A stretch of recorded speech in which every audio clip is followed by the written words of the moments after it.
पाकिस्तान के लिए मार्च का ये महीना किसी बुरे सपने से कम साबित नहीं हो रहा है।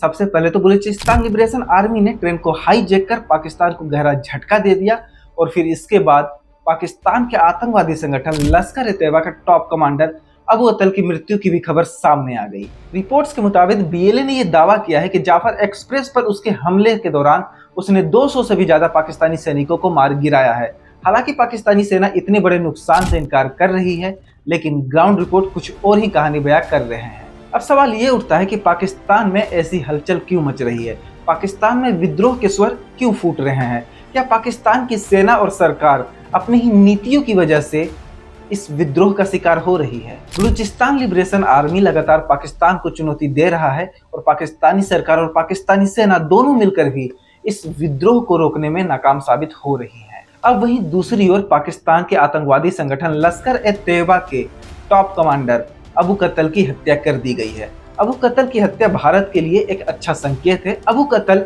भारत में कई आतंकवादी गतिविधियों का मास्टरमाइंड था। पंजाब प्रांत के झेलम में अज्ञात लोगों ने 20 गोलियां दागकर उसकी हत्या कर दी। अब सवाल ये उठता है कि आखिर ये अज्ञात लोग कौन थे? क्या ये भारत की खुफिया एजेंसी थी या फिर ये पाकिस्तान के ही लोग थे जो पाकिस्तान की नीतियों से त्रस्त होकर पाकिस्तान के खिलाफ विद्रोह कर रहे हैं? इंटेलिजेंस रिपोर्ट की माने तो अबू कतल भारत में कई आतंकवादी गतिविधियों को अंजाम देने की साजिश रच रहा था और उसके पास भारतीय खुफिया एजेंसी की कई गोपनीय जानकारी भी थी। अबू कतल वही आतंकी है जिसने 2023 में जम्मू कश्मीर के रईसी और राजौरी जिले में आतंकवादी हमलों को अंजाम दिया था और इसके साथ ही अमरनाथ यात्रा पर जा रहे श्रद्धालुओं पर भी इसी ने हमला करवाया था। पाकिस्तान अक्सर भारतीय खुफिया एजेंसियों पर पाकिस्तान में बैठे हुए आतंकवादियों को मौत के घाट उतारने का आरोप लगाती रहती है। द गार्जियन की रिपोर्ट में भी यह दावा किया गया था कि भारतीय खुफिया एजेंसी के निशाने पर पाकिस्तान में बैठे हुए हाई प्रोफाइल आतंकवादी शामिल हैं। और हाल ही में भारत के रक्षा मंत्री राजनाथ सिंह ने भी ये कहा था, अगर कोई आतंकवादी भारत पर हमला करता है और पाकिस्तान भाग जाता है तो हम उसे पाकिस्तान में घुसकर मारेंगे। तो क्या अबू कतल की हत्या भी भारत की इसी रणनीति का हिस्सा है? इसके अलावा ये भी चर्चा है कि भारतीय खुफिया एजेंसी पाकिस्तान में अपने नेटवर्क को मजबूत कर रही है।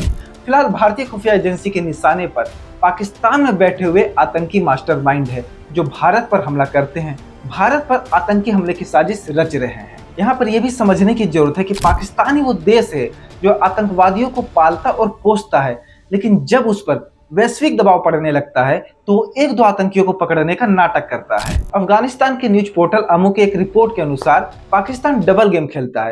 पाकिस्तान अमेरिका को और विश्व को ये दिखावा करता है कि हम आतंकवादियों के खिलाफ कड़े कदम उठा रहे हैं, आतंकवादियों को पकड़ रहे हैं, लेकिन हकीकत यह है कि पाकिस्तान आतंकवादियों को पालता पोसता है, नए आतंकवादियों को तैयार करता है। डोनाल्ड ट्रंप ने हाल ही में पाकिस्तान को थैंक यू कहा था क्योंकि पाकिस्तान ने अमेरिका को एक आतंकी पकड़कर सौंपा था।